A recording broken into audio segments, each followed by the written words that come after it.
Hello, folks, and welcome back to another review and thoughts on.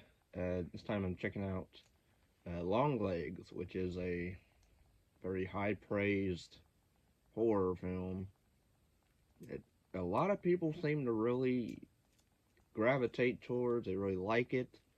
To each their own. I mean, if you like it, that's cool. I did not love this film, but I wouldn't say it's one of the worst of the year for me. It was just kind of there, to be perfectly honest. Brutally honest. It was just there for me. Like it's not an A24 film, but it feels like one, and I don't like that because I don't like really any of them except for one movie, and it's one movie everybody mostly hates, The Lodge. But I liked elements of this movie. If anything, the acting I thought was kind of just there from Micah Monroe, who played in It Follows. She starred in Watcher or The Watchers or whatever it's called, which I reviewed. Actually, didn't mind that one. I gotta watch that again. Um, but she's a decent actress overall. I didn't mind her in this. She plays a young uh, FBI agent who tries to uncover occult clues to this serial killer called Longlegs. Um, and they say like she has like psychic abilities sometimes in this, and there is a there's rules set up in this movie. I'll just say that. Um, hence why she has these abilities. I mean, it stars Mika Monroe, Nicolas Cage as the serial killer, Longlegs, which whatever. I'll get to him in a minute. And then you have Blair Underwood, who plays her boss, head of the FBI or whatever, Bureau, you know, federal agents. So, yeah, you have a lot of people, like, it's a lot of low talking in this and a lot of very calmness. The music tries to be so over the top at times, or you have times with stingers for no reason, like when they find a dummy or a doll buried in a in a farm floor, board floors. The doll's eyes pop open, and then you get a stinger as if that's scary, and it's not. Um, I mean, you don't really know much about uh, Mika Monroe's character, other than she wanted to be an actress when she was younger, but she became a FBI agent. Uh, Agent Harker. I thought it was Parker. It's Lee Harker, whatever. Um, you have Nicolas Cage as the killer Longlegs, who his act. I'm not really the biggest Nicolas Cage fan, but even I don't mind him in Ghost Rider because I thought he was decent. I didn't care for the Spirit of Vengeance. I didn't care for that one much, really. Um, I didn't mind him in The Color of Space or whatever it's called. I believe that's what it was called.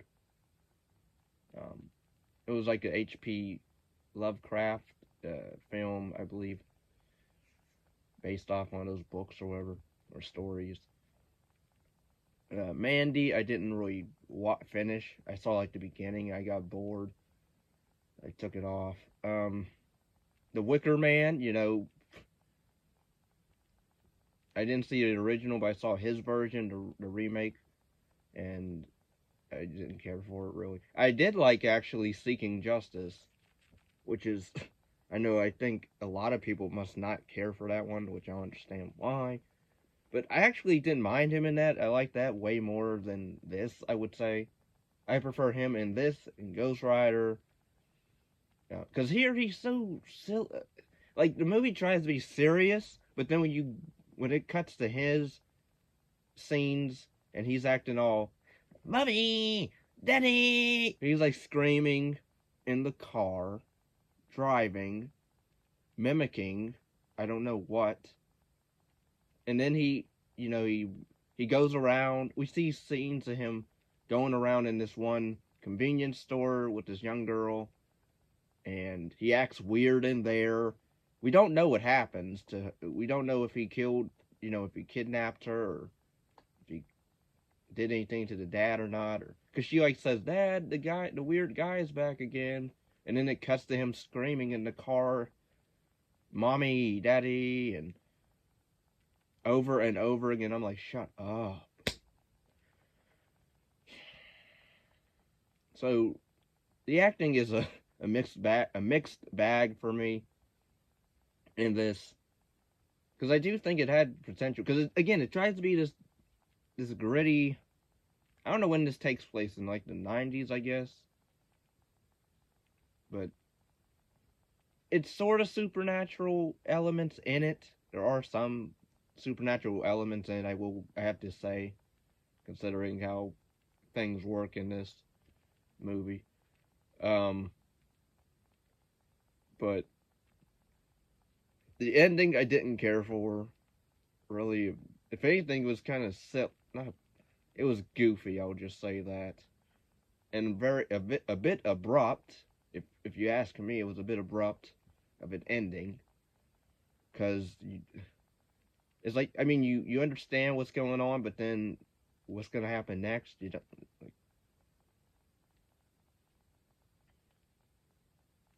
So I don't know. This movie's a mixed bag for me. Like, not even a mixed bag. It's there. Like, I would watch it again, but I don't know. Like, I can't say it's one of the scariest movies I've ever seen. I can't say it's creepy, because it's really not, with Nicolas Cage's performance in it. Even if you know, I like the parts where you don't see his face. I think his voice was decent acting wise, but then when you know have him up on the camera and he's talking and acting a fool and Tiny Tim, creepy Tiny Tim type stuff, behavior, it doesn't work for me. It's shot fine. I didn't mind the way it was shot. It's actually shot really good. Again, it's like an A24 film, because it likes to linger on shots as well, or likes to slowly zoom in very dramatically for whatever reason, pretending to be creepy. The director and writer of this is the guy that did, I believe it. I don't think he did It Follows. No, he did The Black Coat's Daughter, which the lead, the blonde chick that played in that, who played the evil chick in that, plays a crazy survivor in this of Longlegs, but then she find out later on she dies because she heard voices or whatever. He told her to jump out a window or whatever. So I don't know. And it also tries to knock off Silence of the Lambs, or tries to pay homage, I guess, to it. But I'm not the biggest fan of Hannibal Lecter at all. But I would say even that movie, at least, you know, he was a bit more interesting compared to Longlegs. Is because again, he is creepy. His voice is creepy, if anything. But when you get Nicolas Cage on screen and you see him, how he acts is very goofy, and it takes me out of the movie. And I don't understand how people are creeped out by him. You know, I like the beginning where it opens up with him talking to this girl, and like it doesn't show his face right away. It's just him from the top half up, or shoulder, and his head is, cut from the camera. And then he ducks down and shows, but then the title comes down. I like that part. If anything, I don't know why we're even cutting back to him driving around, or he's waiting on the freaking bus, literally, there's a scene where he stands at a bus stop, even though there's a manhunt out for him by this point, and he just decides to go to a bus stop to wait on the bus with brief briefcases or whatever, or suitcases, and then by then he's put in jail or interrogation anyway, in police custody, and um, stuff happens there, but not much. And then it's kind of a bit anticlimactic with his overall storyline ending, the way his comeuppance ends, if you want to call it a comeuppance. So yeah, I have a bit of issues with this film. Um, but yeah, if anybody you like the film, that's cool. Let me know in the comments what your thoughts on the film. If you love it, like it, hate it, don't care for it, or it was decent or all right to you. Also, I have PayPal if anybody's interested in either donation on the channel, or you know want me to do a certain video, movie review, reaction videos, commentaries. Yeah. So yeah, down below PayPal requests.